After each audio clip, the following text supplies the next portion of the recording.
Welcome back to the second part of Sunny Days in Kramatorsk, a special episode of Ukraine, the latest. I'm David Knowles.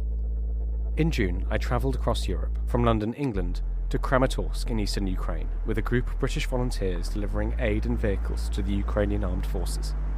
In the last episode, we drove from London through France, Belgium, Germany and Poland to the western Ukrainian city of Lviv. After a thankfully peaceful night in Lviv, we were on the road bright and early, and, after many long hours driving, arrived in Kyiv. We had left Lviv in a rainstorm that, it must be said, dampened our spirits. But after putting hundreds of miles behind us driving east, summer returned. It grew warmer and the skies were blue. On social media we could see that Kyiv was under attack from Russian missiles and drones.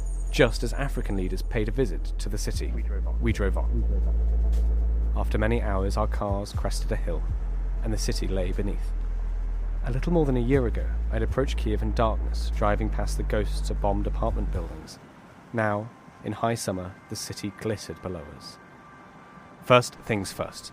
We drove the cars to a location in the city to drop off some of the supplies and work out exactly who was going where. Amid the scrum of British and Ukrainian volunteers taking materials from the vehicles into an apartment in a leafy street of central Kyiv, I caught up with one of the Ukrainians helping, the brother of one of our translators.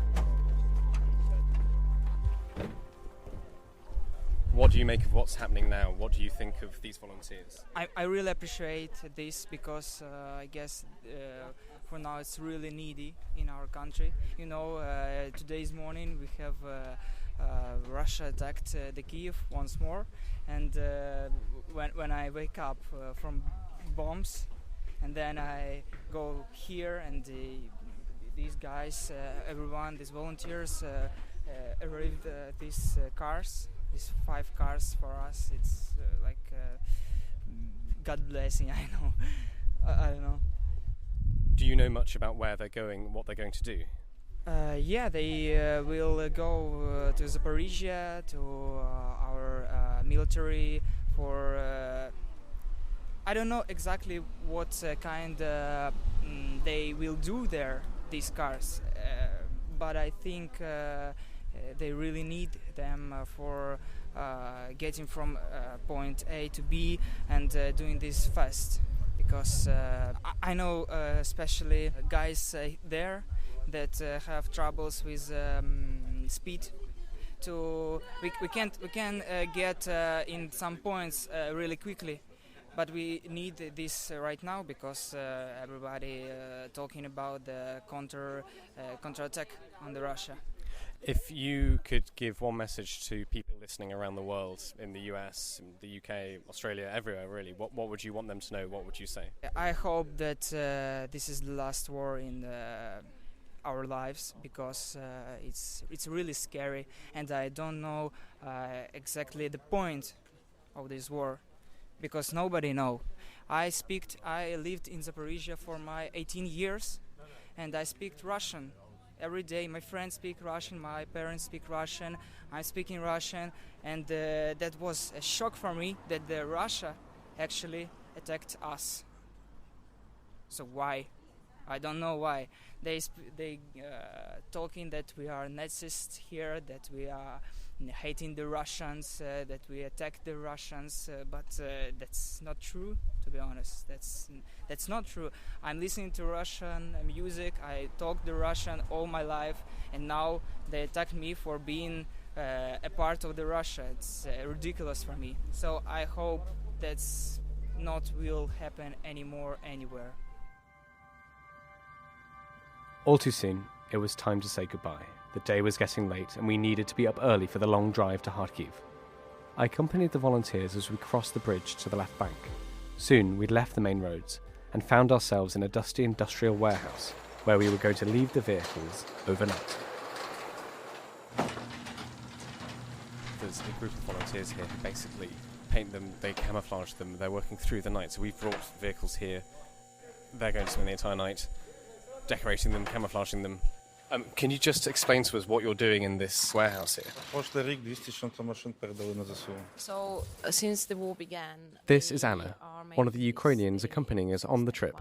You'll be hearing a lot more from her through this They've episode. made already 200 vehicles, which they paint, buy, and then donate to the Ukrainian army. 8 of these vehicles they managed to buy themselves. The others were donated, and then all of them are painted for free in this garage. What's his reaction to seeing British people who've driven 1,000 miles? Він питає, що ви не в шоці, що британці сюди приїхали? Ви не перші. You're not the first. There are lots of British people coming here for the same reason. Потреб дуже багато, але всі... There are lots of people who become tired, but we need to stay strong, basically, and to keep going. And we need help. Dziękuję. Dobry wieczór.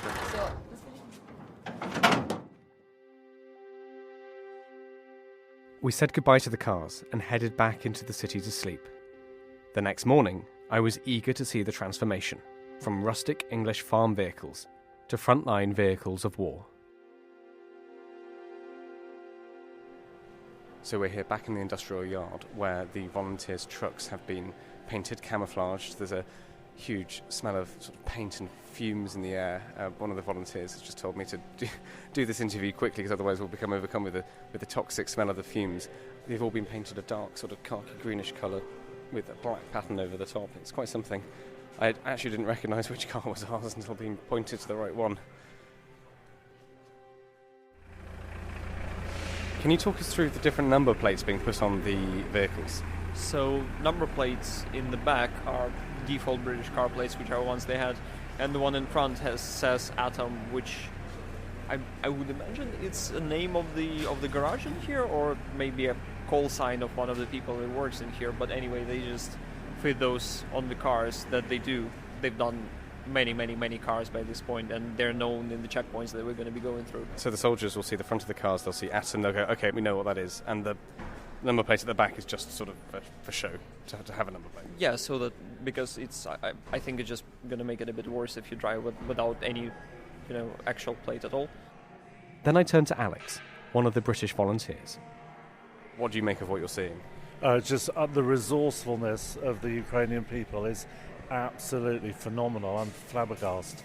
The guys here, they're red-eyed. They've been literally up all night, and they've done the most amazing job of camouflaging our vehicles. One of them was bright red, and now you just would not recognise it. Do you know where you're heading now? Off to Zaporizhzhia. What's in store for us down there, not really sure. Just to explain, our convoy was now being divided. Half of the group were heading down to Zaporizhzhia. The rest of us were going east. Are you nervous or apprehensive at all about the next stage of this trip?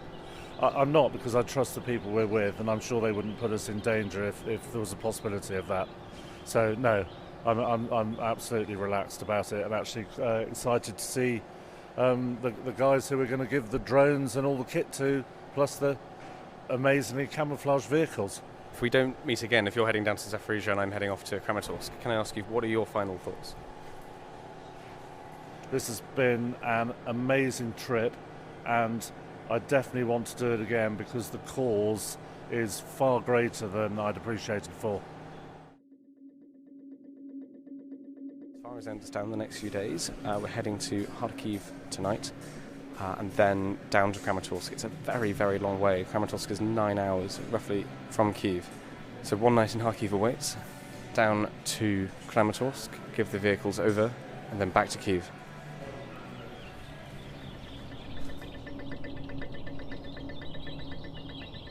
The column has emerged into the sunlight out of the garage, and it's quite an impressive sight. 4 cars, camouflaged, filled with medical aid. It's a really impressive sight, and now we move. On the road to Kharkiv, I got the chance to speak to Sarah, Hugh's wife. 1, 2, 1, 2, 1, 2. We're currently leaving Kharkiv on our way to Kramatorsk. She has been organising the aid trips with Hugh since the very beginning. As we drove down the road towards the east, the traffic started to thin out. There were more military vehicles. We were getting a lot closer now to land the Russian army had taken in the initial assault in February 2022. Can you describe a little bit the atmosphere the last time you were here? Well, we came in September when the Russians were really up close to Kharkiv, but the Ukrainians being to their sort of push back. And so in fact we handed over 2 pickups to soldiers in a sort of car park.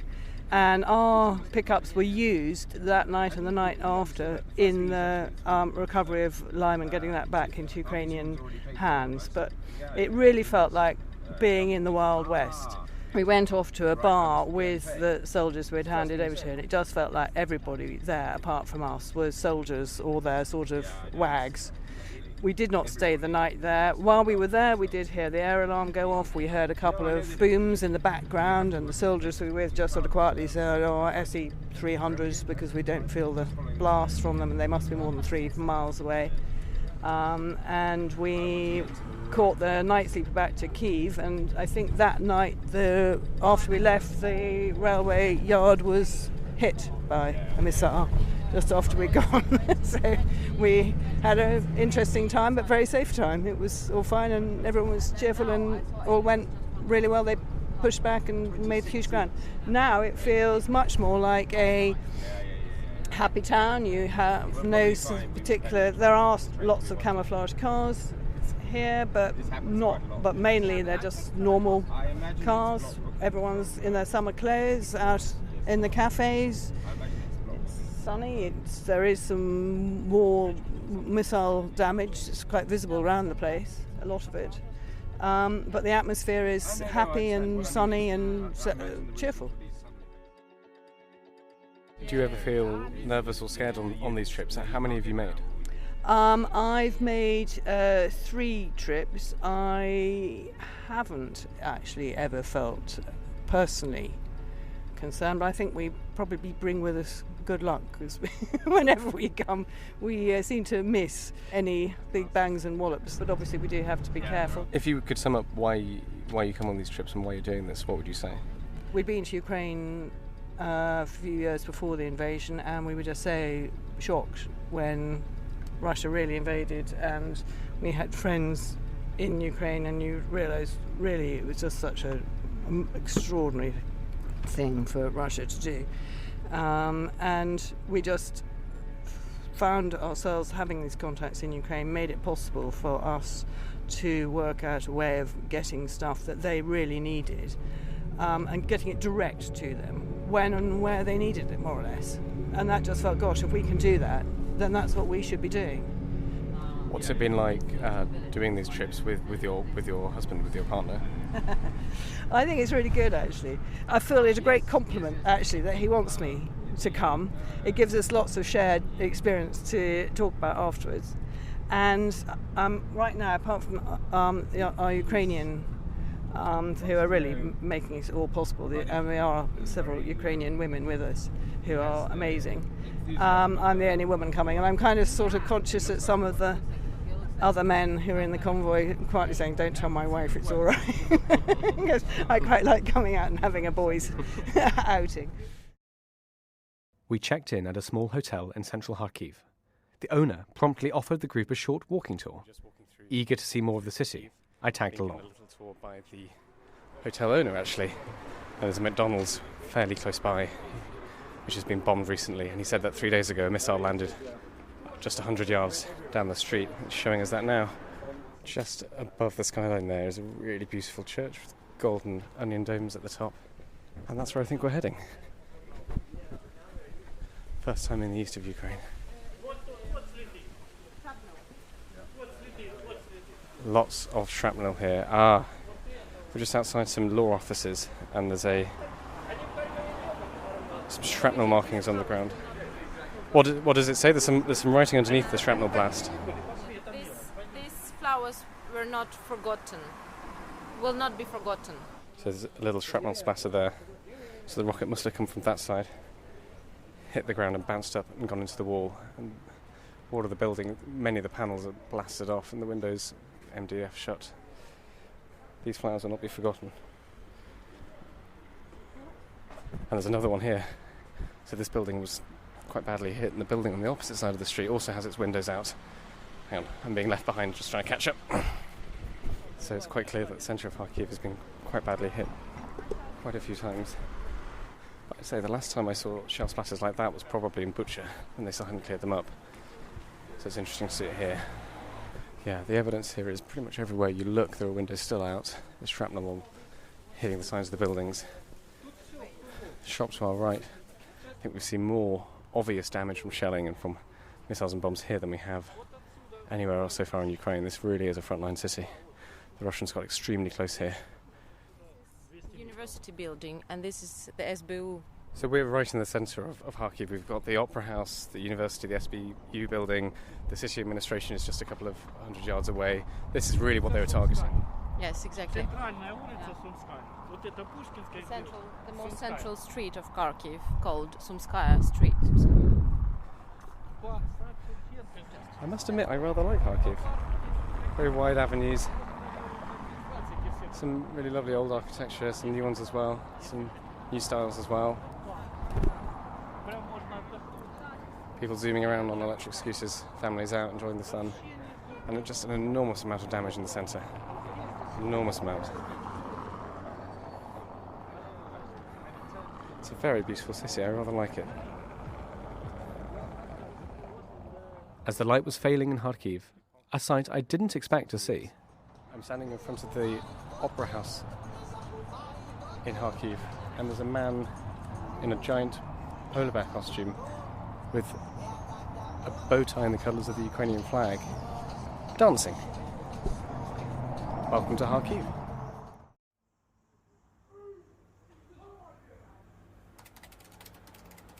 That night in Kharkiv, I was working late in my hotel room, labelling recordings and trying to note down everything I had seen. It was well into the early hours when I finally switched off the light. A few seconds later, however,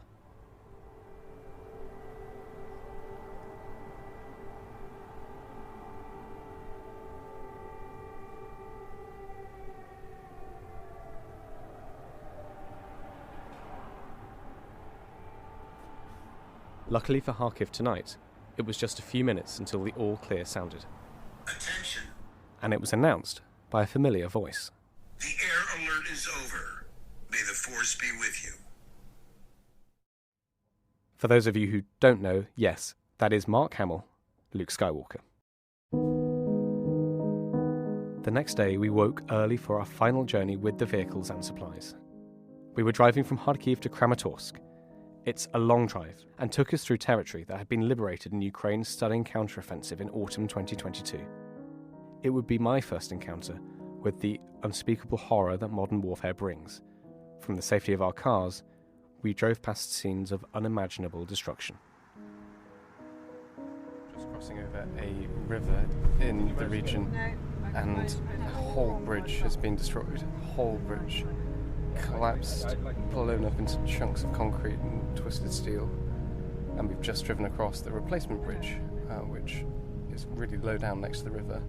But that would have been a big explosion. We've seen actually on our way through Ukraine, usually there are guards around some of the major bridges, presumably to guard against. And ahead of us, an entire apartment block which has been cut in two by a strike. So the masonry is jagged and you can see the sort of the insides, the guts of the apartment buildings. And there's a gap of about 15 metres in the centre. I can't see a single apartment there where people still might live. Every single window's been blown out. This is really a frontline city. Izium suffered hugely.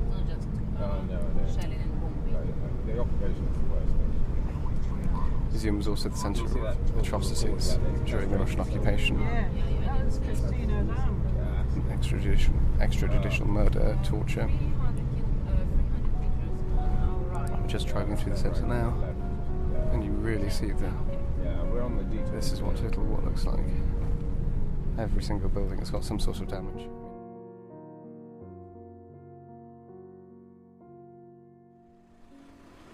So we've reached a bit of a pit stop near Izium, heading down to Kramatorsk.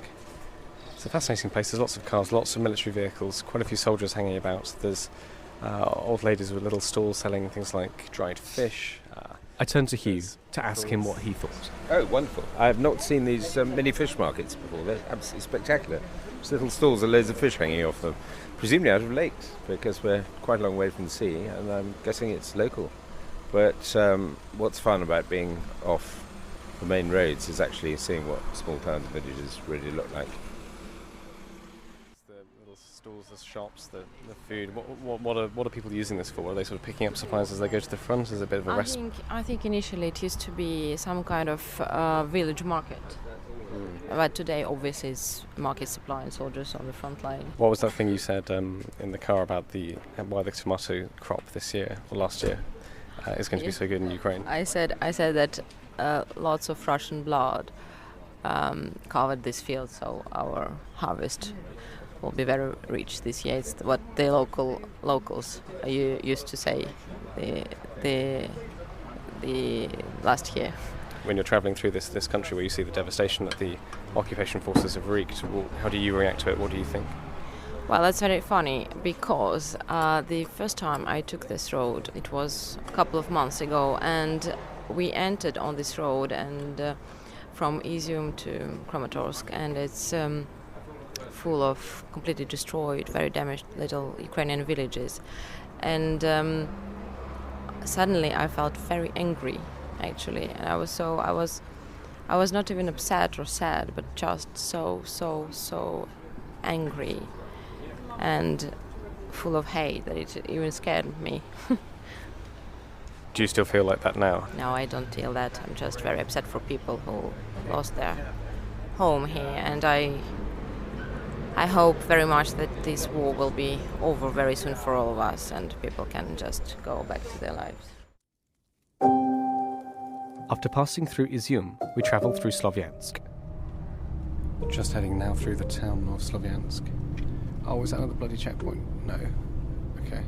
Heading through the town of Slovyansk. On our right was a vast factory. Destroyed. Many more houses destroyed. But also quite a lot of the infrastructure, interestingly. So yeah, the factories, the workshops have been really, really badly hit. Now, we are really quite close to Kramatorsk.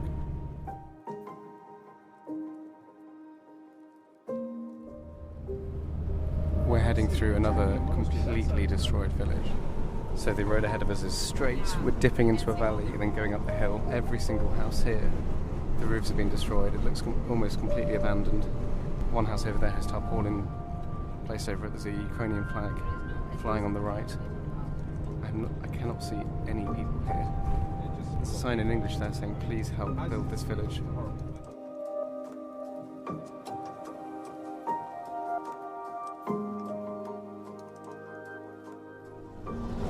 You might be able to hear it. We're just behind a Ukrainian tank. Maybe we'll catch it up. It's going down the faster lane straight to where it's needed, so it doesn't look as if we'll be able to see it again. You'll be able to hear the tank, which has fallen back again, and we're catching up on it, and we're going to overtake it for a second time. This is a Ukrainian light tank on our right.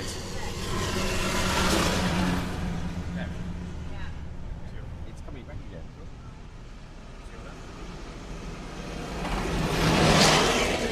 The tank has just overtaken us again. It's gone straight through a red light. Maybe it was the shame of being overtaken by a Mitsubishi L200, don't know. It's receding into the distance underneath the Ukrainian flag. So I think that's the first time for our driver that we've overtaken a tank and been overtaken by a tank.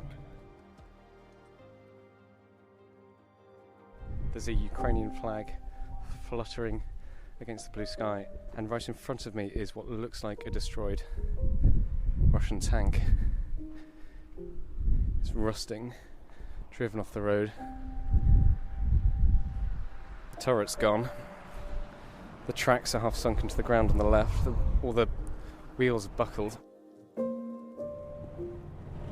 We've just passed on the left another destroyed Russian tank. Turret's still on, just being pushed off the road. So that's the second we've seen in the space of 5 minutes. It does very much feel like we're getting closer. So of course this is the road. This is the road that Ukrainian forces would have taken in September and October in the counter-offensive then to push the Russians back.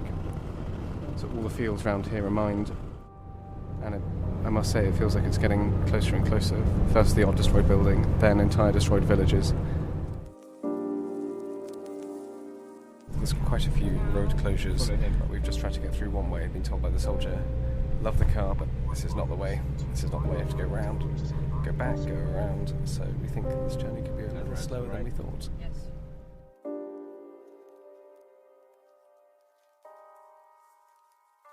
Finally, After days upon days of travelling, after breakdowns, air raids, and a journey through some of the saddest scenes I have ever witnessed, we reached our destination, the small Ukrainian town of Kramatorsk.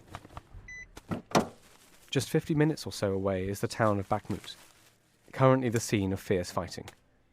Kramatorsk, on the day I visited, was calmer, but still full of soldiers.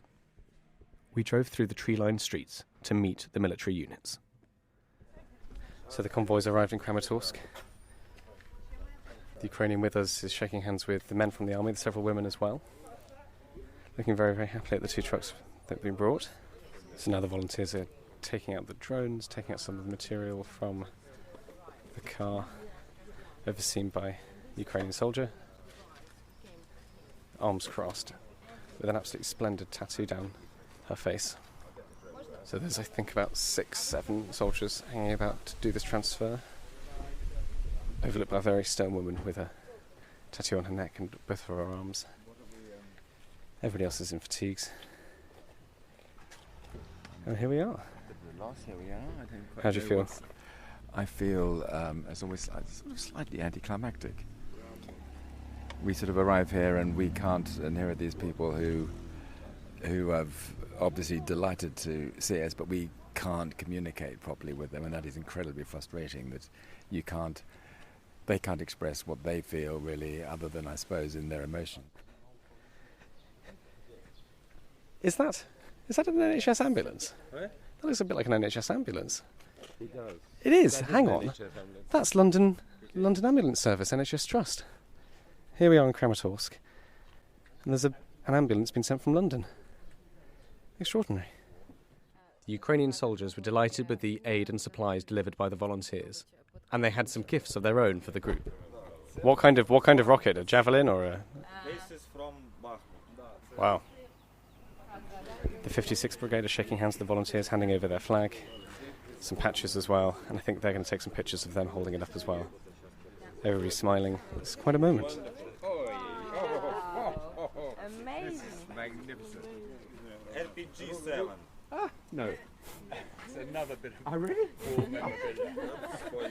What have you been given?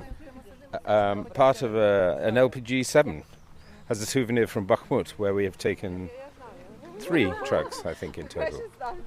Do you have an idea where you'll put it in your house yet, or wait and see? I have no idea where I will put it in my luggage going through the airport, so we will maybe have to wait until we can drive back from England, back to England from Ukraine. But we'll worry about that when we come to it. Are you happy with all this? With all the kit handed over, I spoke to the unit commander. Велике дякую. She's very, very grateful. She's very moved. Це просто не передати. She's saying that I have Руки no words. трусяться. I'm completely shaking and I have no words. Stop crying, David. How quickly will all this stuff get to the front line? When does she think it will start being used? So she is the commander of the unit, and she's saying that they are in Bakhmut, and her guys will get the car tonight already, and they will be able to operate there with this car. What would you want to say to the thousands of people who do listen to this around the world? Does she have a message for anybody listening and following the war? Ми дякуємо за постійну допомогу Україні, що вони Україну не забувають нас воєнних. She said it's very moving for us that British people don't forget Ukraine, and that the Ukrainian subject is still important for British. And she says, I'm very happy to meet you and to know that we have friends in Britain. Dziękuję. And best of luck. Best of luck, sir. But there weren't just soldiers present. I spoke to Yulia, a Ukrainian volunteer attached to one of the units. While she talked to me, she clutched 3 plastic Union Jack flags, gifted to her from the British volunteers. Well, Yulia, thank you so much for talking to us. Can you tell us a little bit about your volunteering? What are you doing for the army? She started 1 year ago to be a volunteer, specifically for 93rd Brigade. She's saying that it's like my family, the 93rd Brigade. They're calling me their little mom. My day is starting at 6 o'clock in the morning, she's saying, and I finish at 3 a.m. every day, and it's quite busy days. Життя хлопців, цих хлопців для мене найголовніше, тому я займаюся всім від закупівлі. She's saying it's very important for me to know that all of my guys are well fed. They have everything they need to fight, and I cannot sleep if I know that they need something and I need to bring it to them immediately. And I'm supplying them with everything from pants and boots to drones and ammunition. I imagine she must have gone through some quite dark times over the past year and a half. How does she get through them? She said, of course, as all of us, I had my dark moments, but to have them is very motivating because I want to meet our victory together with my guys, and that's what motivates me every day to wake up, to get up from my bed and to continue. Carry on. Does she have any plans for after victory? Yeah, she has a dream to open a recovery center for former soldiers after psychological recovery and physical recovery center. May I ask, what did she do before this? Він питає, що робили ви до того, як стали волонтером? До того в декреті була. She just had a baby. Congratulations. What kind of Ukraine do you want for your child in the future? І підтримували українські традиції. I want independent, strong Ukraine, not Russian Ukraine, Ukrainian Ukraine, completely independent and strong country with own language, own culture, and I want my children to be proud of this country. The British volunteers have given you some British flags, 3 small plastic flags. What are you going to do with them, and what does that flag symbolize? Перше, один я оставлю собі, тому що я поважаю допомогу країни, яка допомагає моїм хлопцям, моїй армії, моїй країні. She's saying the first one, the one I will for sure keep for myself because I'm very proud that we have that much support coming from Britain every single month and every single day. And the second, I want my child to bring to school, so my child and his friends know, all of them, that this is country Great Britain, which is helping Ukraine, and we need to respect these people and to remind everyone that these are our friends. She's very moved because she's saying the third flag she wants to bring to her parents when they will be liberated, because they are now in occupied territory of Zaporizhzhia district in Melitopol, and I want to keep this flag till they are liberated from the occupied, basically. Yulia, thank you very much. Dziękuję. Thank you. Боже, я сама з Запорізької області. At the end of the interview there, Yulia turned away with tears in her eyes, and our translator was comforting her, speaking about her parents in occupied Melitopol. Our time in Kramatorsk was almost at an end. After sharing a pizza with the soldiers, one of them offered us a lift back to the station to catch the Kyiv train. He said he was happy to speak about his experience in the army and the war. It was a conversation I'll never forget.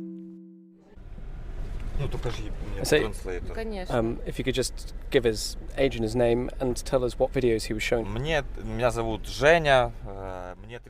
My name is Zhenya. I'm 34. I'm from Dnipro, and actually I was in real estate before the war. Я не служил. So I was not in the army before. I used to have this opinion that war and military stuff is something which has no connection with my life, my personality. It's not something I'm interested in. I was not interested at all before the war, so I was very, very, very far away from any military activity. Already when the war started, I received a call from the military office asking for me to come and to check the documents, etc. For it was something we were doing all over Ukraine to check how many men can fight, basically. And so they called him invited him to pass the medical commission, and he understood that it's the moment where he needs to take a decision. Well, if he wants to basically join up or not, and he decided to do it.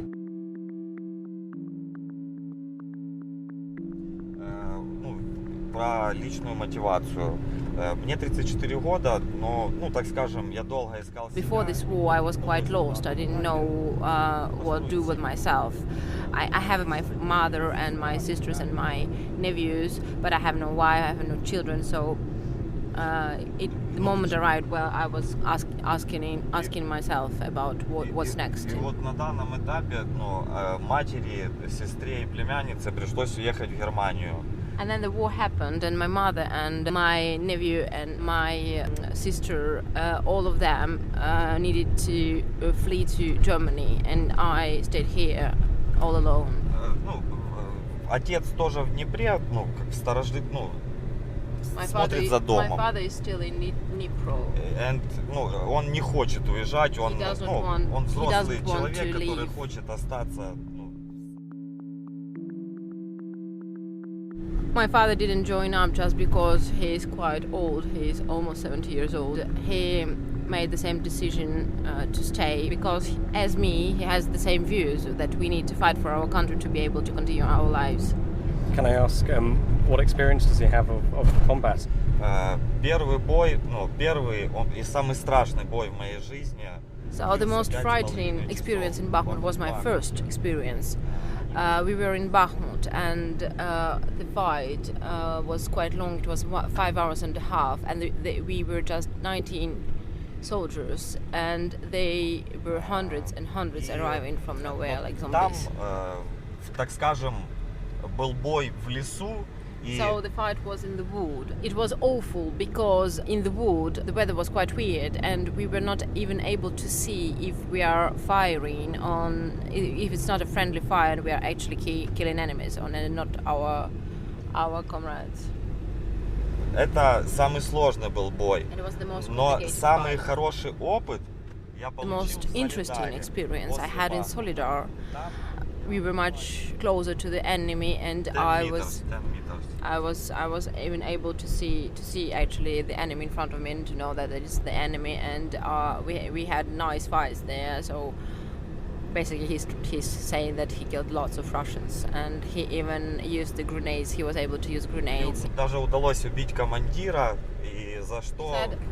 That was the fight where we managed to liquidate the unit commander.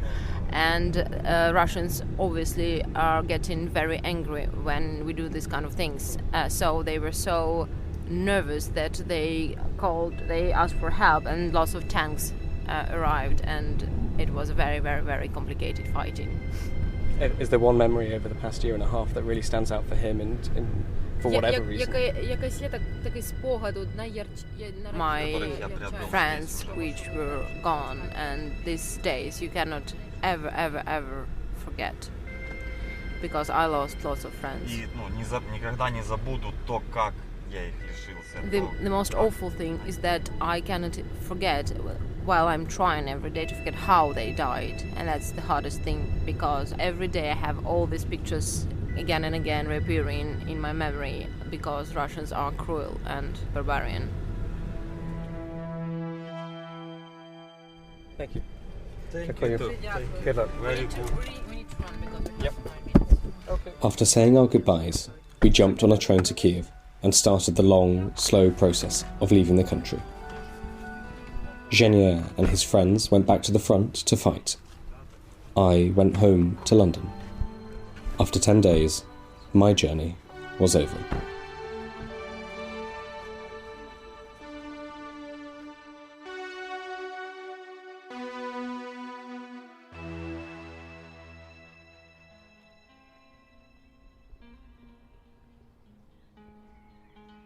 Hi listeners, it's David here.